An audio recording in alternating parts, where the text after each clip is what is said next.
불과 성령 이와 같은 제목으로 말씀을 증거하겠습니다. 어제가 광복절이었습니다.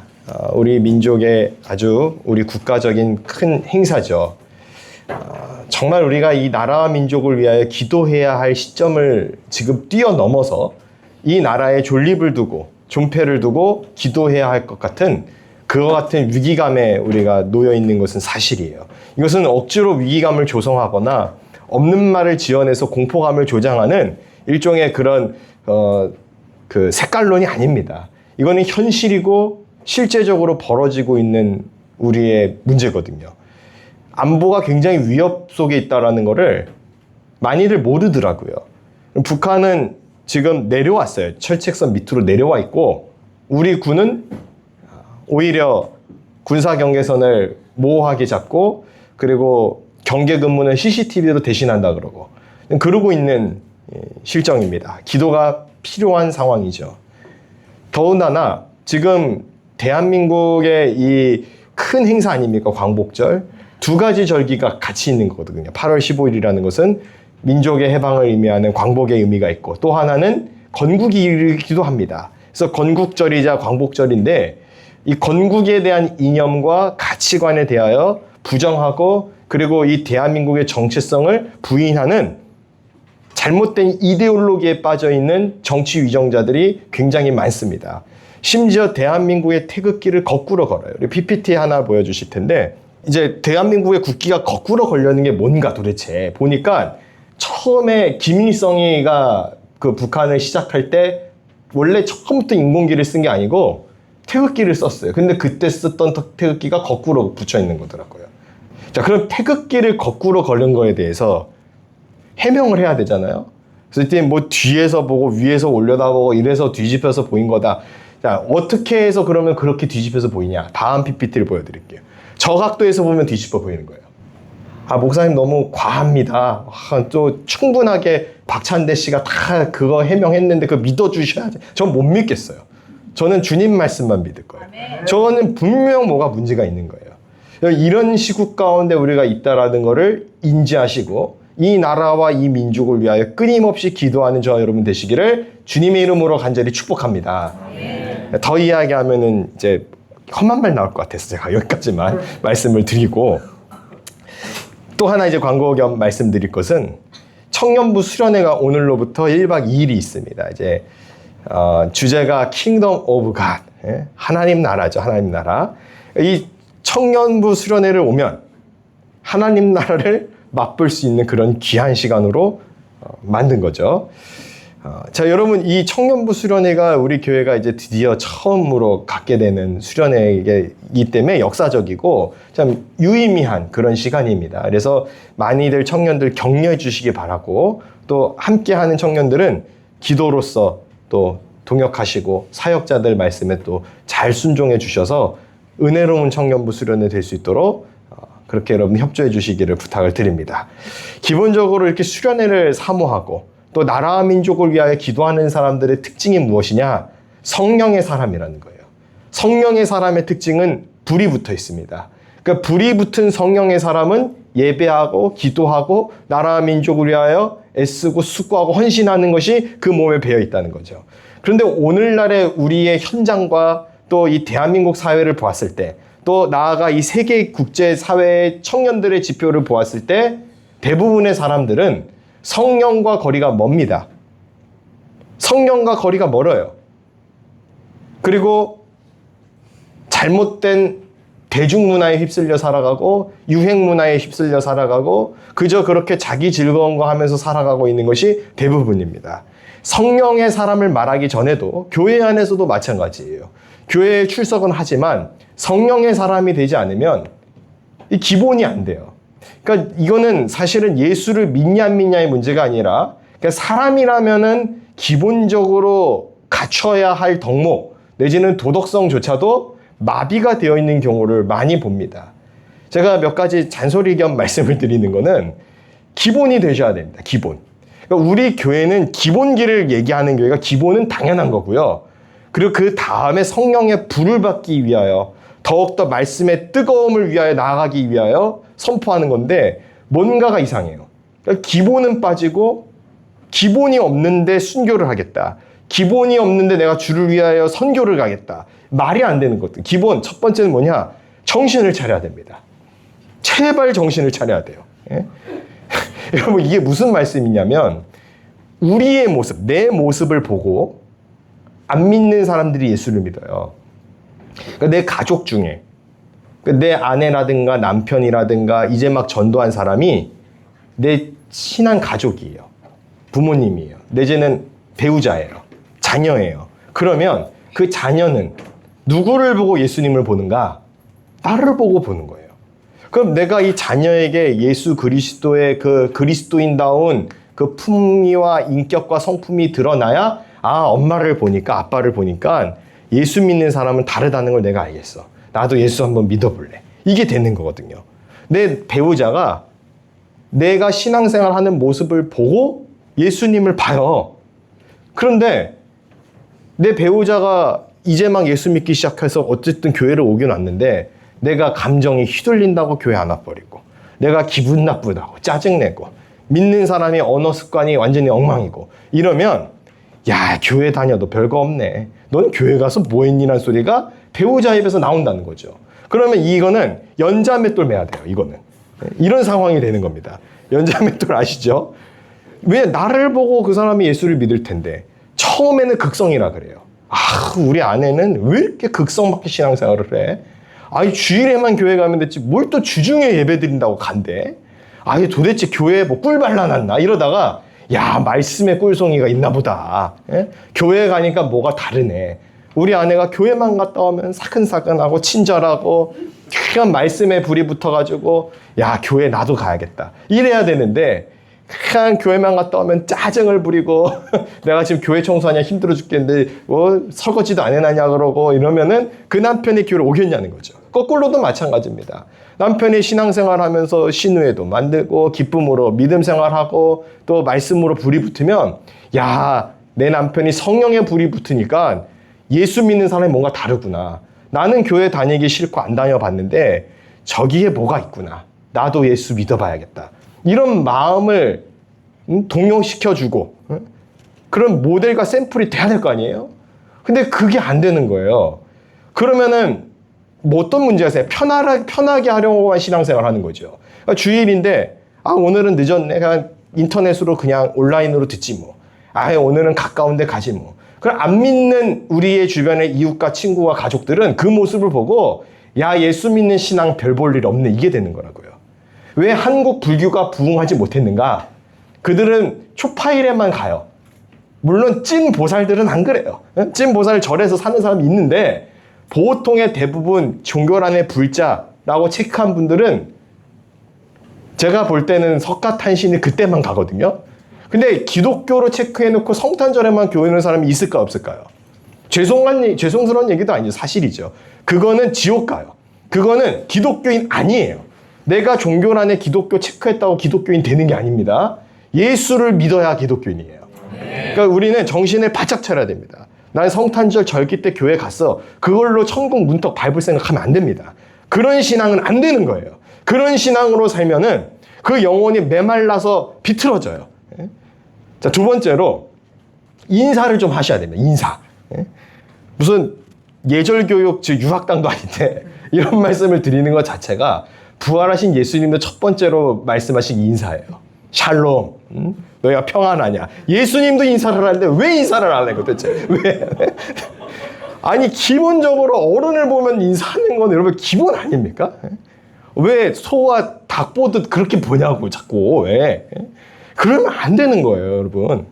우리 이번에 킹덤 오브가 갔다 오고 나서 볼 거예요. 청년들 어떻게 180도 변화가 되어서 성령의 불이 붙어가지고 그냥 깍듯하게 인사. 그러면은 지금 여러분들은 모르지만 은근히 찬조하시는 기도해 주시는 어른들이 얼마나 많은지 모르죠. 그런데 와가지고 불평하고 불만이 있고 뭐 교회가 왜 이러냐 그러고 이러면은 그다음 어떻게 됐는지. 네. 자, 세 번째로 여러분 방 청소를 좀 하세요. 방 청소를. 네? 그리고 마찬가지로 교회도 헌신을 좀 하셔야 돼요. 헌신을. 지금 한국 교회 전체 분위기가 뭐냐면 큰 교회 목사님들의 고민이 주방에 가면은 다 50, 60대 60, 70대 어르신들이 다 섬겨요. 청년부들은 모여가지고 깔깔거리면서 엽기 떡볶이 시켜 먹고 앉아 있어요. 그리고 어른들이 만나실 봉사에서 밥 차린 거 안 먹겠대. 맛이 없다고. 그럼 너네가 밥을 차리라고. 왜 그것도 또 엽기 떡볶이 사 먹은 거는 왜 또 교회 카드 쓰냐고요. 자기네들은 딴 거 먹고. 어른들 그렇게 불 앞에서 일해가지고 만나시라 하면 식당 봉사하면은 뭐 밥이 지르니 밥이 꼬들밥이니 먹지 마요 그럼. 그러니까 먹지 마. 엽기 떡볶이도 먹으면 안 돼 그거는. 그렇게 있으면서 헌신은 안 하고. 우리 교회는 제가 한번 이 한국교회 풍토와 다른 분위기를 갖추고 싶어요. 만약 여러분 우리가 부흥하고 자리 잡잖아요. 여손교회는 청년부 갈 거예요. 감당하실 수 있겠죠? 이를 많이 가뜩이나 지금 큰 교회 누릴 수 있는데 자그마한 교회 와서 이렇게 신앙생활 하는데 어디까지 몰아붙이십니까? 라고 여러분 생각하실 수가 있는데 그게 여러분들 복 받는 비결이에요. 내가 섬기고 애쓰고 수고하는 걸 주님께서 다 하시고 갚아주세요. 30배, 60배, 100배의 결실로 갚아주세요.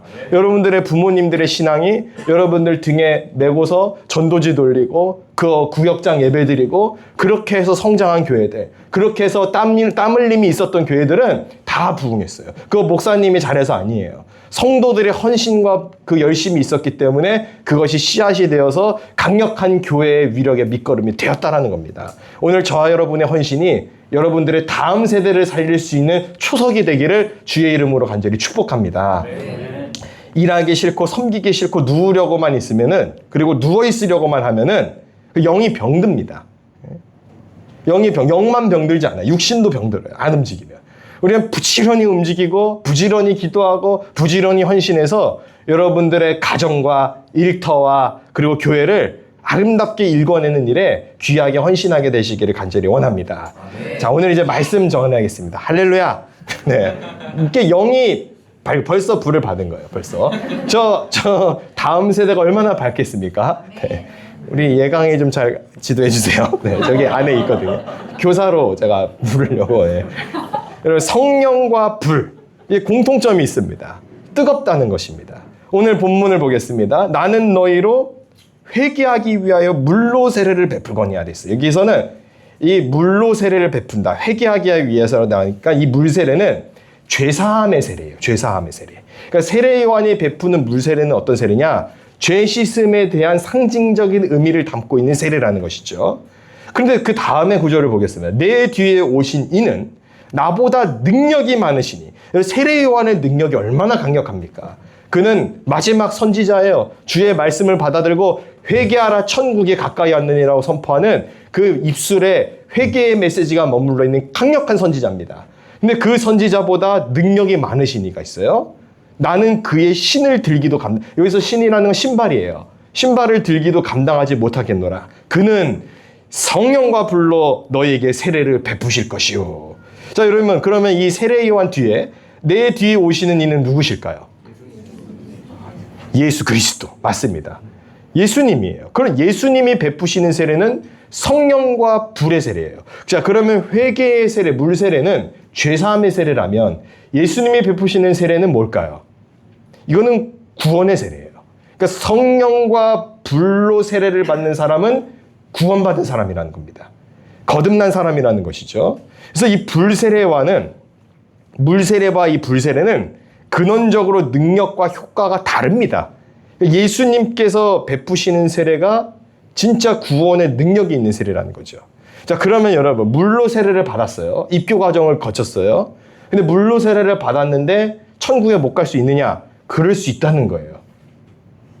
그냥 나는 교회와 인간관계가 좋고 그냥 교회에서 하는 거 그냥 맞다고 해주고 그냥 그렇게 신앙생활 하는 척만 하다가 마음속 깊은 곳에 예수님을 주님으로 받아들이지 않고 살면은 성령 세례, 불세례 받지 못하고 그 인생 끝날 수 있다는 거죠. 거꾸로 입교 세례는 못 받았어요. 물 세례는 못 받았으나 마음 가운데 예수님을 주님으로 굳게 믿게 되고 그 예수님과 동행하며 살고 그 예수님의 말씀에 순종하며 살아가는 성령의 세례를 받은 사람은 구원받게 되는 것이죠. 자, 여기서 지금 보시게 되면 이 말씀의 3장 11절 말씀을 잘 보세요. 첫째로 예수님은 내 뒤에 오시는 이, 세례 요한보다 뒤에 오시는 이 예수님의 첫째, 세례 요한보다 능력이 많습니다. 두 번째, 세례 요한은 예수님의 신발을 들기도 감당하지 못합니다. 선지자와 주님의 격차예요, 이게. 너희는 나를 누구라 하느냐. 세상 사람들은 예수님을 선지자라 그래요.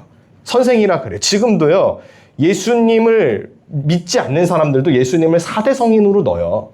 위대한 스승, 이슬람도 예수님을 위대한 선지자로 봐요. 그러나 그리스도를 믿지 않음으로써 그들은 지옥에 가게 된다는 겁니다. 예수님은 주님이세요. 예수님이 선지자 중 하나라고 한다면 세례 요한과 동급입니다. 선지자들 중 하나라고 한다면은 세례 요한이 그 신발을 들기에 감당해요. 신발만 들지 않아요. 어깨 동무도 할 수 있는 거예요. 그러나 세례 요한은 뭐라고 말합니까? 그분의 신발을 들기도 나는 감당하지 못하겠다. 이게 선지자가 갖고 있는 인식이에요. 선지자는 주님 앞에 엎어지는 인생, 무릎 꿇는 인생, 순종하는 인생, 낮아지는 인생이라는 것이죠. 그래서 세례 요한이 한 유명한 고백이 뭡니까? 그는 흥하여야 하겠고 나는 쇠하여야 하리라. 오늘 저와 여러분의 인생이 그리스도만 흥하게 하고 내 인생 쇠하더라도 감사할 수 있는 인생 되시기를 예수님의 이름으로 간절히 축원합니다. 세 번째로 성령과 불로 세례를 베푸실 수 있는 이라는 거죠. 이거는 어떤 사람만, 누구만 할 수 있냐? 하나님만 하실 수 있는 거예요. 다시 말해서 예수님은 하나님이십니다. 물세례 받았으면 구원받는 줄로 착각하고 있는 사람들이 지금도 굉장히 많습니다. 그 예배당 입구에 성수 두는 데도 있거든요. 그 구정물이에요. 그걸로 구원받는 게 아니에요. 그 상징입니다, 상징. 세례받음의 상징이거든요. 물세례를 받았으니 난 안심해도 돼. 난 물세례 받았으니까 교회 몇 번 빠져도 되고, 나는 물세례 받았고 입교 카드, 입교 증서 있으니까 나는 안심해도 돼. 그 종이 쪼가리가 구원 못한다는 거예요. 아, 그런 목사님 물세례는 뭐하러 합니까? 그건 징표예요, 징표. 그건 징표라고요. 근데 이 징표가 없다 할지라도 성령의 불을 받은 사람은 구원받게 되어 있어요. 자, 그렇다면 이 성령과 불은 어떤 공통점이 있는가? 먼저 능력은 물에 있지 않고 불에 있습니다. 그리고 이 성령과 불에 공통점이 있어요. 자, 첫째로 크게 세 가지 말씀드릴 텐데, 자, 첫째로 성령과 불은 열기가 있습니다. 성령의 사람은 기본적으로 뜨거워요. 그리고 가슴이 뜨거워지는 체험을 합니다. 그 성령의 사람들에게 나타난 특징이에요. 냉랭해가지고 그 차갑게 찬바람 쌩쌩 불면서 신앙생활을 하는 사람들이 아니에요. 성령의 사람들은 불이 붙어 있어요. 누가 먼저 와서 나에게 인사해 주나, 누가 먼저 나를 붙잡아 주나 이러고 있지 않아요. 성령의 사람들은 새로운 사람인데 가서 인사하고, 성령의 사람들은 내가 말씀 가운데 은혜 받은 게 있는데 나누고 싶고, 이 말씀의 감격 속에서 예배자로 서고 싶고, 이게 성령의 사람이라는 거죠. 베드로도 마음이 뜨거운 사람입니다. 왜요? 성령의 사람이기 때문에. 근데 이 뜨거움이 자기의 욕심과 열심으로 뜨거웠을 때는 실패했어요. 이 사람들 다 배신해도 나는 주님을 결탄코 배신하지 않겠습니다. 여러분, 목사 안수 받을 때 그런 패기 있는 젊은 목회자들 많거든요. 한국교회 목회자를 다 배교해도 나는 주를 위해 그 사람이 먼저 배교해. 이상하게. 이거는 제일 먼저 과정 진급 때 타협해요. 과정 진급 시험 볼 때 감리사님 잘 좀 봐주세요 이러고 있어요. 벌써 봉투 밀고. 그러니까 이게 인간의 연약함이에요. 인간의 연약함. 근데 이런 베드로가요, 어떻게 바뀌는가? 우리 요한복음 21장 15절 말씀 아마 여러분 찾으셔야 될 겁니다. 제가 PPT로 안 준비했는데 잘 아는 말씀이죠. 요한복음 21장 무슨 장면이 나오냐면요, 예수님께서 십자가에서 죽으시고 부활하셨어요. 그 부활하신 주님이 이 제자들을 찾아가는데 이 제자들이 뭘 하고 있었나요? 그물질하고 있었던 거예요. 어부 출신이니까 자기의 옛 모습으로 돌아가 있어요. 근데 주님이 보여요. 주님이 저기서 조반을 준비하고 계십니다. 베드로가 불의 사람 아닙니까? 뛰어들어요. 주님께로 가요. 주님께서 물어보십니다. 베드로에게. 너 나 왜 배신했냐? 라고 묻지 않으시고, 너는 가이사라 빌립보에서 나보고 그리스도시요 하나님의 아들이라면서 나를 따라 십자가를 지는 게 그렇게 두려웠느냐? 이 악하고 패역한 종아? 라고 하지 않으시고 딱 물어보세요. 요한의 아들 시몬아, 내가 이 사람들보다 나를 더 사랑하느냐? 왜 물어보시는 걸까요? 예수님이 여러분 하나님이신 거 믿으십니까? 그럼 예수님도 전지전능하시겠죠. 그럼 아시는 질문이 모르는 질문이에요. 그러니까 확인하고 싶어서 하는 질문이니까, 모르니까 알고 싶어서 그 마음 좀 설명해다오 이런 질문이에요? 아니면 다 알고 있는데 베드로에게 뭘 끄집어내고 싶은 거예요? 고백을 끄집어내고 싶은 거거든요. 그러니까 이것 중에 어떤 거겠어요? 몰라서 하는 질문이다. 1번. 다 아시고서 하는 질문이다. 2번. 2번. 네, 2번. 자신 있게 대답하셔도 돼요. 어려운 거 안 여쭙니다. 자, 그러면 베드로가 이제 대답하죠. 뭐라고 대답하냐? 이르시되 주님, 그러하나이다. 내가 주님을 사랑하는 줄 주님께서 어떻게 하냐고요. 배신하고 도망갔는데. 그러니까 이 뻔뻔함이 이루 말할 수 없잖아요. 근데 이렇게 대답할 수 있는 이유가 뭐냐? 이 사람 성령의 사람이에요. 여러분, 우리가요, 연약해서 무너질 수 있어요. 연약해서 주님 배반할 수도 있어요. 우리는 연약한 육신을 입은 인간이니까요. 그러나 우리 마음의 중심에는 언제나 뭐가 있습니까? 내가 주님께로 돌아가고 싶은 그 열망이 있어야 돼요. 내가 옛날에는 예수님 잘 믿었는데, 나는 옛날에는 신앙생활 잘했는데 나는 왜 지금 세월이 지나고 이럴까? 저는 그게 잘 이해가 안 가요. 세월이 지나면 지날수록 신앙에 연륜이 붙고 실력이 붙고 말씀의 뜨거움을 경험해야 되는데, 나는 이제 다 안다. 그 얘기 지겹다. 나는 이제 직분도 받았고 할 만큼 했으니까 나는 이제 뒷짐지고 이러고 있어도 된다. 여러분, 신앙생활에는 은퇴가 없습니다. 응? 은퇴는 없어요. 영원토록 없어요. 언제까지 없냐? 갈렙이 그 산지를 차지할 때까지. 예? 오늘 교회학교 부장원사님이 교회학교 이제 천천히 하신대잖아요. 아주 그 취지를 잘 이해하신 거예요. 은퇴란 없어요, 여러분. 죽기까지 주를 위하여 헌신할 수 있는 저와 여러분 되시기를 예수님의 이름으로 간절히 축복합니다.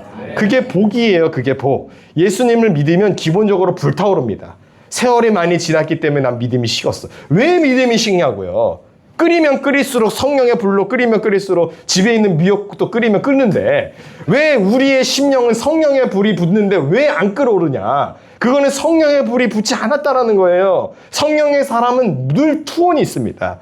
늘 분투하여 이깁니다. 성령의 사람은 그 마음 가운데, 가룟 유다는 식어서 자살해버렸지만 베드로는 그래도 그물질하면서 주님을 기다린 거예요. 기다리던 그 주님이 오니 그는 물에 뛰어들어 주님 앞으로 갑니다. 네가 나를 사랑하느냐라는 그 대답에 내가 주님을 사랑하는 줄 주께서 아시나이다라고 고백하는 그 베드로의 절규와 그 고백 속에 어떤 결심이 담겨 있겠습니까? 주님께서 내 양을 먹이라, 내 양을 치라.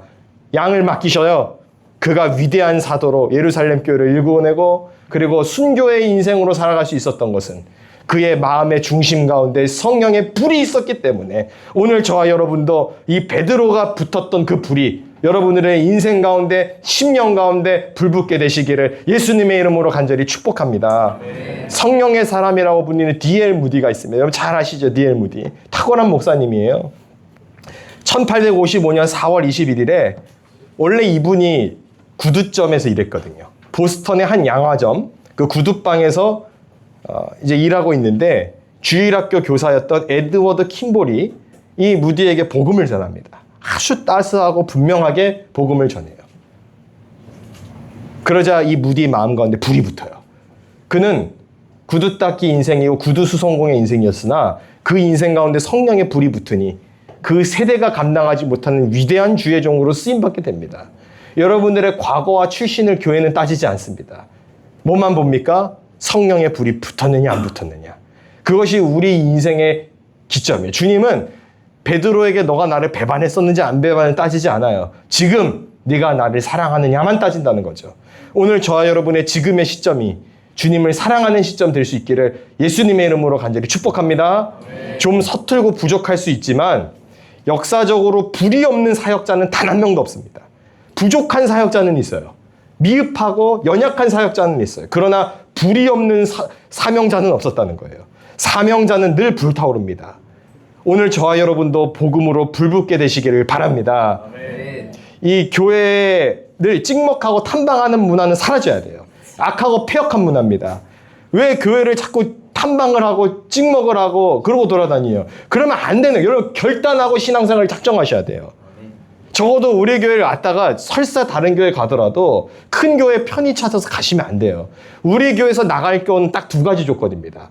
파송받아서 다른 교회에 개척해서 분립해서 나가는 거, 아니면 두 번째 선교지 가는 거. 두 개 외에는 못 나가요. 아니 어딜 나가요?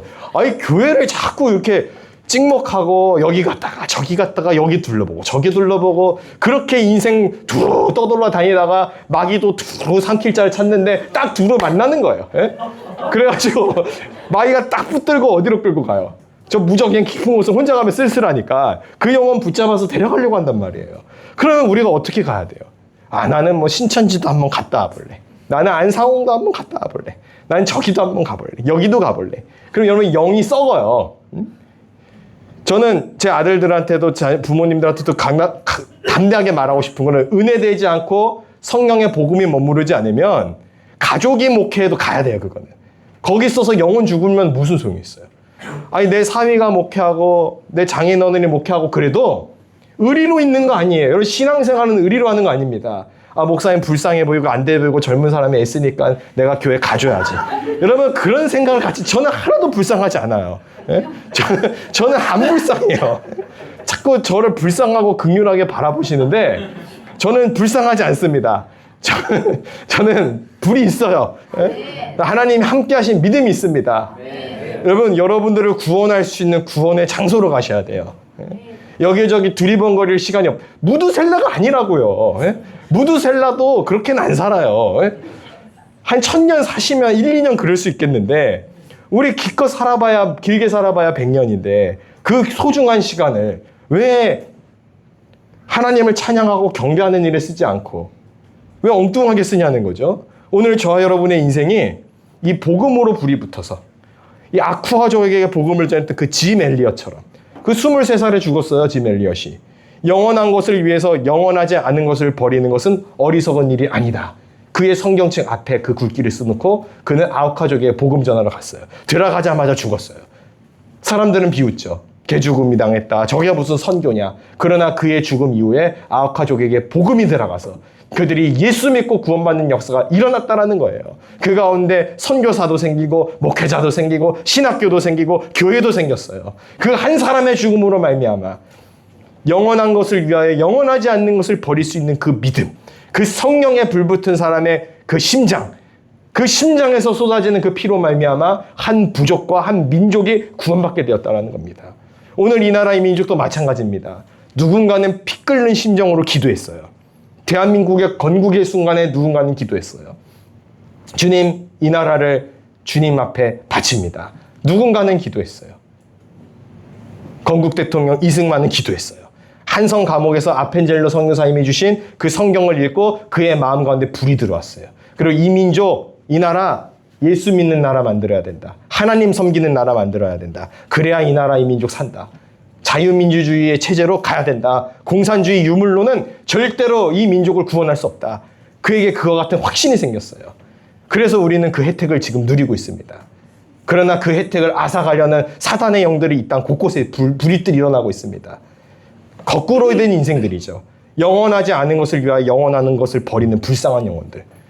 영원한 것을 위해서 영원하지 않은 것을 버려야 하는데 영원하지 않은 것, 그 주식시장 좀 잘 돼보겠다고, 그 코인 좀 잘 돼보겠다고 예수님 버리고 세상 나가서 사는 그 불쌍한 인생들. 이 땅에서 아무리 잘 먹고 잘 살아도 그 인생은 결국 파멸에 이끌려갈 텐데 어떻게 하려면 그렇게 사는가. 이것이 큰 지금 위기라는 겁니다. 사랑하는 성도 여러분, 오늘 저와 여러분 모두는 영원한 것을 위하여 영원하지 않은 것을 기꺼이 버릴 수 있는 지혜로운 성도들 다 될 수 있기를 예수님의 이름으로 간절히 축복합니다. 네. 두 번째로 성령과 불의 공통점은 빛이 있다는 거예요. 빛. 여러분 빛의 특징은 환한 겁니다. 환해요. 성령의 사람은 환합니다. 성령의 사람은 절대로 절망하지 않습니다. 절망, 낙심, 좌절, 우울은 악한 영의 역사예요. 성령의 역사는 기쁨, 감사, 환희, 감격이에요. 오늘 저와 여러분이 성령의 사람이 된다고 한다면 저와 여러분의 인생 가운데 어두운 상황, 절망의 상황, 고통스러운 상황이 온다 할지라도 우리 입술 가운데서는 찬양이 나오게 될 줄로 믿습니다. 네. 찬송가 369장을 이제 작사 작곡한 조셉 스크리븐, 이 사람은 찬송가 여러분 369장 한번 펼쳐보시겠어요? 19세기 아일랜드에 조셉 스크리븐이 이 찬송가를 만들었거든요. 죄짐 맡은 우리 구주예요. 너무 은혜롭죠? 찬양 가사가. 죄짐 맡은 우리 구주 어찌 좋은 친구인지. 이러니까 야, 이 인생 이 스크립은 인생 가운데 뭐 복권이 터졌나? 인생이 대박이 나서 그냥 행복해가지고 이런 찬양 불렀나? 아니에요. 이 찬양을 작사 작곡할 때가 언제냐? 사랑하는 약혼녀를 결혼 전날에 익사로서 있는 그 비극을 맞이한 날 이 찬양이 나온 거예요. 가장 슬픔과 절망 속에 있었을 때 나온 찬양. 죄짐 맡은 우리 구주 어찌 좋은 친구인지. 우리 한번 같이 찬양하겠습니다. 걱정 근심 무거운 짐 우리 주께 고함 없는 거로 주께 고함 없는 거로 복을 받지 못하네. 사람들이 어찌하여 아랠 줄. 시험 걱정 모든 괴로움 시험 걱정 모든 괴로움 없는 사람 누군가. 부질없이 낙심 말고 기도 드려 아래서 이런 진실하신 친구 찾아볼 수 있을까. 우리 약함하시 어찌 아니야. 근심 걱정 무거운 짐 아니 진짜 누군가.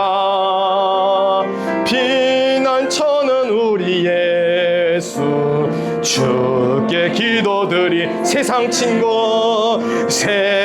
친구 멸시하고 너를 조롱하여도 예수 품에 안기어서 참된 위로 받겠네.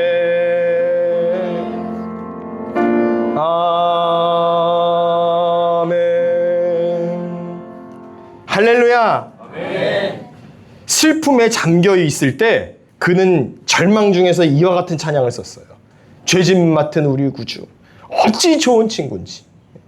주님이 친구 되어주시고 주님이 나의 위로자가 되어주시고 주님이 나의 구원자가 되어주시는데 내가 이 땅에서 어떠한 불행을 겪어도 나는 찬양하리라. 그게 이 스크리븐의 마음 가운데 있었다는 거예요. 성령의 불에 타오르면 좌절하지 않습니다. 성령의 불에 타오르는 사람들은 무너지지 않습니다. 성령의 불에 타오르는 사람들은 낙심하지 않습니다.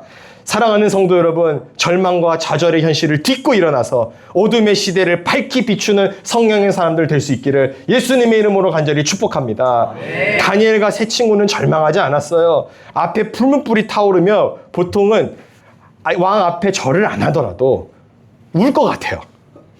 울면서 주님, 내가 여기서 이제 죽는데 좀 안 뜨겁게 빨리 죽게 해달라고.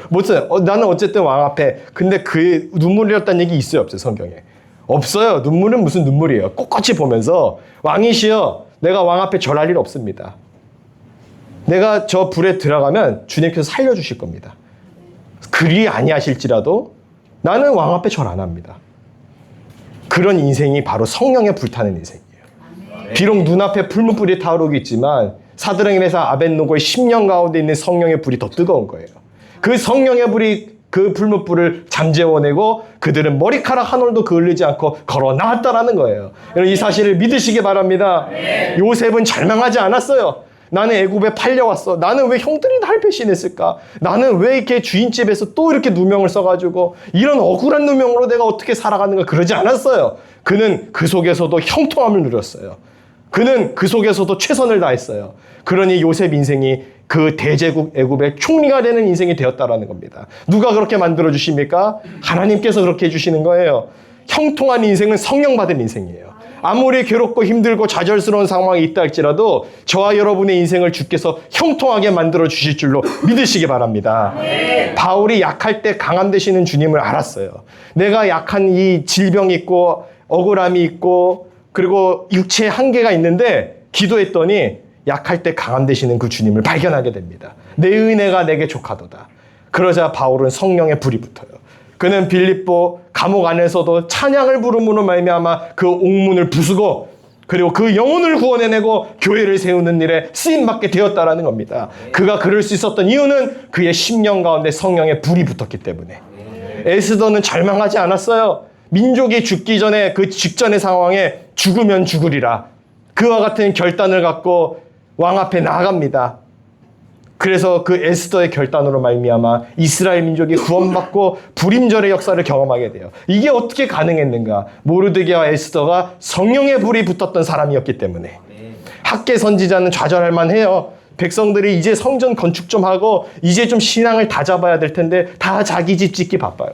그러나 학개 선지자의 마음 가운데 심령 가운데 성령의 불이 붙으니 이 백성들을 하여금 다시금 그 기세를 일으켜 수르바벨 성전을 완공할 수 있는 믿음의 담력을 주었다는 거예요. 오늘 저와 여러분의 인생이 어떻습니까? 여러분 우울하십니까? 어둠 속에 계십니까? 낭망하십니까? 적당하게 위로받으려고 하지 마시고 그 어둠을 뚫고 이기는 은혜가 있기를 주님의 이름으로 간절히 축복합니다. 네. 성령의 사람은 빛 대신 주님의 길을 걸어가기 때문에 결코 절망하지 않아요.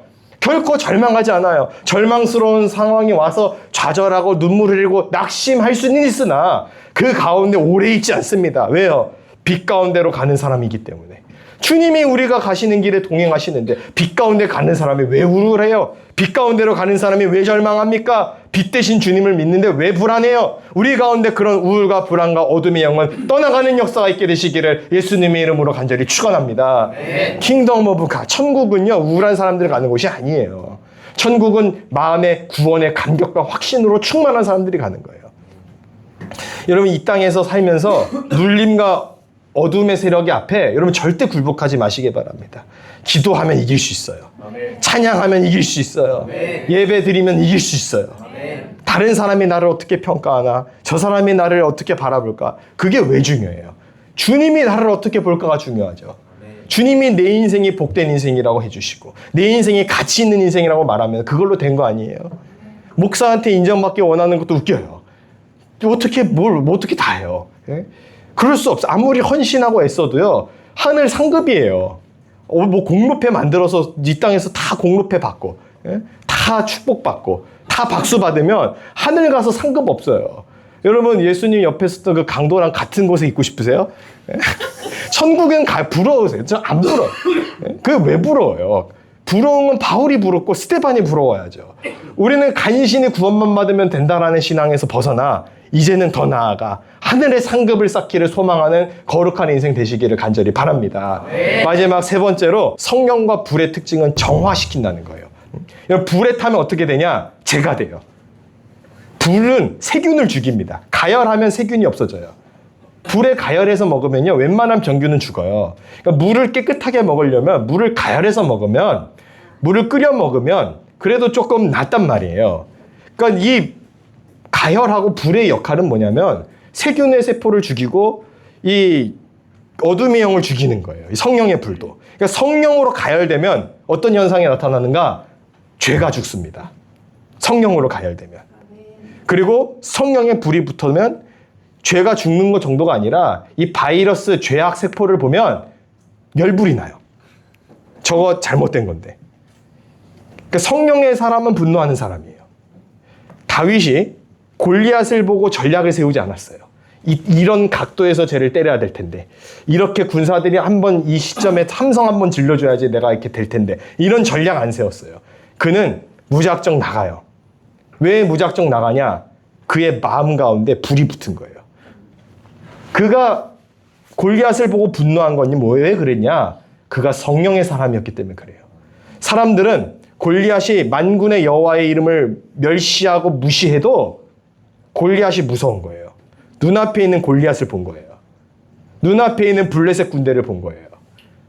사울은 블레셋 군대를 봤어요. 블레셋 군대의 숫자를 보고 골리앗의 위력과 골리앗의 체격을 봤어요. 그러나 다윗은 하나님의 군대를 봤다는 거예요.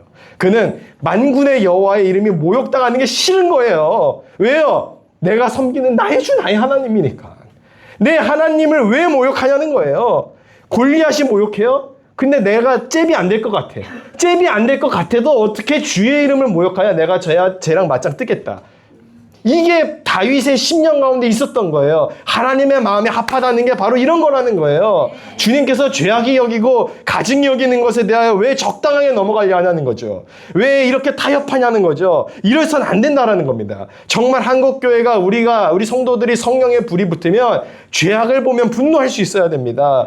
엘리야가 갈멜산에서 850명의 바알 숭배자와 아셀라 숭배자들을 멸절시킨 것은 그가 성령의 사람이었기 때문에, 하늘에서 떨어진 거는 불이었지만 엘리야의 심령 가운데 성령의 불이 같이 떨어진 거예요. 아예 왜 그 바알 숭배자들에게도 좀 기회를 줘야지. 아예 좀 그래도 좀 설득할 시간을 줘야지. 그런 거 없어요. 주님이 멸절하라고 하면 멸절하는 거예요. 여기에 대해서 토닥할 게 없어요. 왜요? 마음 가운데 불이 붙었으니까. 죄악된 것과 망령된 것을 보면 태워 없애는 것이 성령의 사람입니다. 오늘 저와 여러분의 가정 가운데 악령되고 망령되어 일컫고 우상의 흔적들이 있다고 한다면 떼어 버리시는 은혜가 있기를 주님의 이름으로 간절히 축복합니다. 시어머니가 붙여놓은 부적 다 태워 버리세요. 그런 걸 베개 안에 넣어놓고 있을 수도 있어요. 옷장에 넣어놓고. 그것 때문에 안 되는 거예요. 우리 거룩한 분노가 있어야 돼요. 어떤 집은 이런 식당이 있어요. 문 앞에 부적이 붙어 있어요. 들어갔는데 성경 구절도 붙어 있어요. 솔직히 이게 어떻게 된 일인가? 하나만 해라 제발 둘 중에. 추어탕집 사장님 하면서 정말 궁금해서 물어봤거든요. 그랬더니 저거는 우리 어머니가 붙인 거고 저는 교회 다녀요. 아내는 붙였. 그거 아니에요. 어머니가 붙인 거 띄어야 돼요. 그럼 집안에 불화가 오는데요. 원래 그런 거예요. 거룩한 분노가 있어야 됩니다, 여러분. 부정한 것과 망령되이 일컫는 보면 태워 없애버리고 싶은 그 피 끓는 성령의 불이 있어야 돼요. 잘못된 악법들이 지금 막 발휘되고 있거든요. 포괄적 차별금지법, 만삭인 아이를 낙태할 수 있는 법, 그 대통령이 그거 해도 된다고, 시행하라고. 여러분 제가 지금 둘째 아기를 안으면서 태어난 지 얼마 안 됐거든요. 3일 된, 그 뱃속에 있었던 애 그대로 나온 건데 이거 죽인다고 생각하니까 너무 열이 뻗치는 거예요. 끔찍하잖아요. 종교 법인 해산법. 해외에 선교사들 선교 후원 보내는데 왜 그거를 세금을 띄어갑니까? 그걸 왜 띄어가는 거예요, 세금을? 이런 말도 안 되는 일들이 벌어지고 있는데 분노를 안 해요?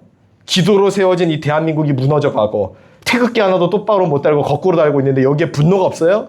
그럼 그 사람 성령의 사람 아니라는 거예요. 아, 목사님 왜 이렇게 과격하냐? 자기랑 정파적 이해관계가 다른 사람을 함부로 헐뜯고 비난하시는 거 아니냐? 이렇게 또 댓글 다 공격하는 사람들이 있어요. 정신 좀 제발 차리라는 거예요. 하나님의 이름을 망령되이 일컫는 것을 두고 왜 골리앗한테는 하프 안 쳤냐? 이런 건 똑같은 거예요.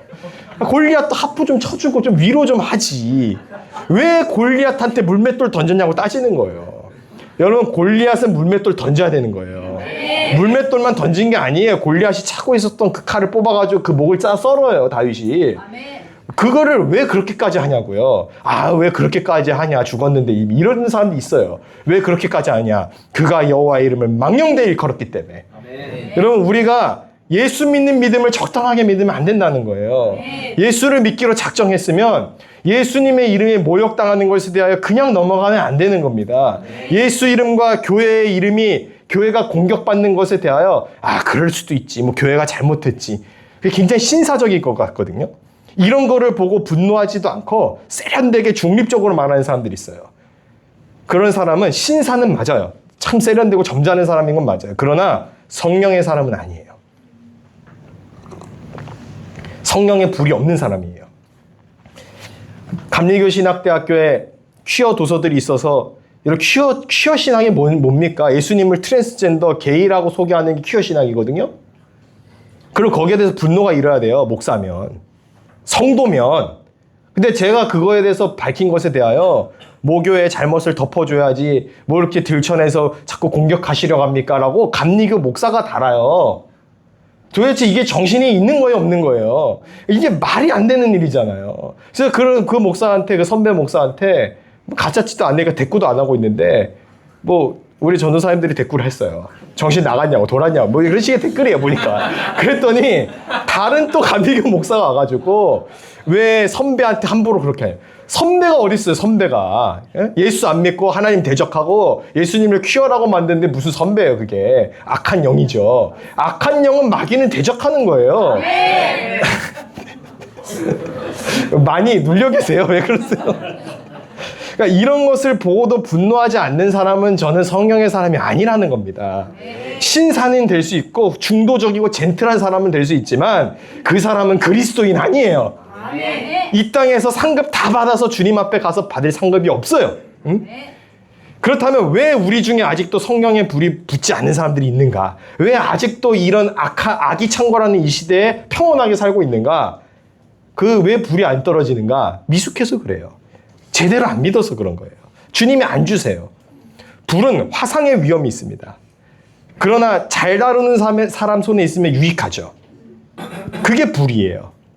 그런데 미숙한 성도에게 성령의 불이 붙으면 그거 이제 가다가 얼마 안 있으면 이상하게 신앙생활이 흘러가요. 막 뜨거워서 막 펄펄 뛰다가 갑자기 이상하게 된다고요. 응? 서투르면 불도 잘 못 써요. 그러니까 불 받는 걸 사모하면서 동시에 뭘 해야 되냐? 제자 훈련해야 돼요. 그러니까 속회는 안 하고 난 수련회만 가겠다. 안 돼요. 응? 속회만 하고 수련회는 안 하겠다. 안 돼요. 응? 다 해야 되는 거예요. 자, 마태복음 3장 12절 오늘 본문 그 다음 절인데요. 이렇게 기록되어 있습니다. 우리 함께 봉독하겠습니다. 손에 키를 들고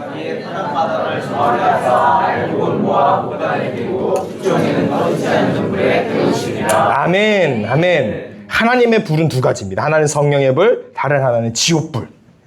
사랑하는 성도 여러분, 성령의 사람은 불의 사람이에요. 오늘 저와 여러분 모두는 예수님께서 베푸시는 성령과 불로 세례를 받는 참된 성도들 다 될 수 있게 되시기를 간절히 바랍니다. 아멘. 이를 위해서 제일 시급한 게 뭐냐? 예배의 회복이 시급해요. 예배의 회복. 우리 교회처럼 작은 교회 내세울 게 뭐 있어요? 예배밖에 없어요. 예배. 그리고 예배가 전부여야 되고 예배가 목숨 걸어야 될 가치예요. 예배가 돼야 성령의 불이 붙을 거 아닙니까? 그러니까 예배가 제일 먼저 회복돼야 됩니다. 11시 이후에 오시면요. 분당 밖에서 예배 드리셔야 돼요. 다음 주부터 그냥 시행할 거예요. 11시가 지나면 열어놓고 빨간색 의자 갖다 놓을게요. 거기에 앉아서 예배 드리시면 돼요. 그 의자는 안 펴져 있을 거예요. 직접 펴서. 집어넣는, 끝나고 집어넣는 직접. 그게 불편하면은 일찍 오면 돼요. 예배를 일찍 오면. 근데 이제 나 마침 에어컨 바람도 춥고 뭐 늦지막히 와서 뒤에 앉고 싶었는데 잘 됐다 해서 자꾸 뒤에 오는 그런 분위기가 형성이 된다면 이제 빨간 의자도 치우고 저거 등받이 없는 의자를 갖다 둘 거예요. 자, 그런데 이제 등받이 없는 의자도 좋다. 난 예배는 기어코 일찍 안 오겠다 하면은 이제 의자 없어요. 이제 서 있을 거예요. 예배는 쇼가 아닙니다. 우리가 팔짱 끼고 다니고 그냥 어떻게 설교 하나 한번 보자 이러는 자리가 아니에요. 저 목사는 이렇게 메시지 풀어봤는데 어떻게 이 사람은 본문을 푸나, 성경 구절을 몇 번 인용하나, 해석은 제대로 하는가 판단하는 시간 아니에요. 나를 저격한다. 할 짓이 없어서 그걸 저격하고 있어요. 한가해요, 참도. 그거는 너무 자의식 과잉이에요. 그렇게까지 신경 안 써요. 응? 저 사람이 이렇게 말하면 이렇게 상처받겠지. 이렇게 말하면 이렇게 이해하겠지. 그를 생각해가면서 어떻게 원고를 써요. 여러분 엘리베이터에 붙어있는 거 말씀 보셔서 알잖아요. 제 모토가 되는 말씀으로 삼고 있는 거. 사람을 기쁘게 하랴 하나님을 좋게 하랴. 만일 사람을 기쁘게 하면 그리스도의 종이 아니니라. 저와 여러분들은 그리스도의 종이 될 수 있기를 간절히 원합니다. 사람 기뻐하는 일 다 치우면 돼요. 그냥 하나님 기뻐하는 일만 골라 하면은 그 인생이 복된 인생 되고 그 인생 주님이 책임져 주세요. 누가복음 말씀 볼까요? 누가복음에 14장 49절로 53절 이렇게 되어 있습니다. 예수님께서 하시는 말씀, 내가 불을 땅에 던지러 왔노니 이 불이 이미 붙었으면 내가 무엇을 원하리요? 마귀들을 태워버리는 성령의 불을 여러분 뿜어낼 수 있게 되시기를 바랍니다. 지옥의 불씨는 오직 성령의 불로만 꺼져요. 그래서 지옥불에 안 타려면 먼저 성령의 불에 타올라야 돼요. 그것만이 지옥불에 안 탈 수 있는 유일한 방법이에요. 희한하게 진짜로 그런 방법이 있더라고요. 산불이 붙으면 미리 불을 다 태워서 불을 질러서 오히려 다 남김없이 태우는데요. 불을 불로 끄는 거죠. 근데 이게 영적인 원리도 같은 거예요. 불을 받았을 때 우리가 지옥불이 꺼져요. 오늘 우리도 세상에 불을 이제 던지러 나가야 됩니다. 우리가 던지는 불이 뭡니까? 세상은 이미 지옥불로 활활 타고 있죠. 그 세상 가운데 우리가 던져야 할 불, 성령의 불, 말씀의 불, 진리의 불, 생명의 불, 이 불이 세상 곳곳에 번져나가서 지옥의 마귀의 불꽃이 꺼지는 역사를 저와 여러분의 인생 가운데 만들어가게 되시기를 주님의 이름으로 간절히 축복합니다. 근데 이렇게 하면 이상하게 화평하지 않고 분쟁이 생길 거예요. 이상하게 이렇게 하면 자꾸 싸움이 생겨요. 그러나 여러분, 그 싸움에서 이기시기 바랍니다. 승리하시기 바랍니다. 성령의 사람은 안 싸우는 사람이 아니라 싸워 이기는 사람이에요. 나는 성령 받았으니까 골리앗도 용서할래가 아니에요. 성령 받았으니 너는 칼과 창과 단창으로 나오지만 나는 만군의 여호와의 이름으로 나간다고 물맷돌 휙휙 던지는 거예요. 그래서 그 골리앗을 마침내 쓰러뜨리고 이기는 인생, 그 인생이 오늘 저와 여러분의 인생 되기를 간절히 원합니다. 오늘 저와 여러분이 영혼 구원하는 일에 능히 승리하여서 마귀의 왕국을 부수는 강력한 불의 사람들로 거듭나게 돼서 예수님의 그 놀라운 영광을 드러내고, 그리고 세상의 이 악한 불을 잠식시키고 끄는 위대한 하나님의 소방관들 다 되시기를 예수님의 이름으로 간절히 축복하며 축원합니다. 기도하겠습니다. 주님, 우리 가운데 불이 붙기를 원합니다. 우리 가운데 꺼지지 않는 성령의 불을 붙여 주시옵소서. 우리의 심령이 불타오르게 하여 주옵소서. 우울한 일, 불행한 일, 좌절스러운 일이 온다 할지라도 우리는 예수를 믿기 때문에, 그 예수 믿는 믿음으로 나아가기 때문에 모든 어려움을 능히 이길 수 있는 줄로 믿습니다. 아버지, 이 믿음 가지고 이 세상의 악한 권세와 당당하게 맞서 싸워 이기는 믿음의 군사들로 우리를 변화시켜 주옵소서. 이 모든 말씀 우리 구주 예수님의 이름으로 감사하며 기도드렸습니다.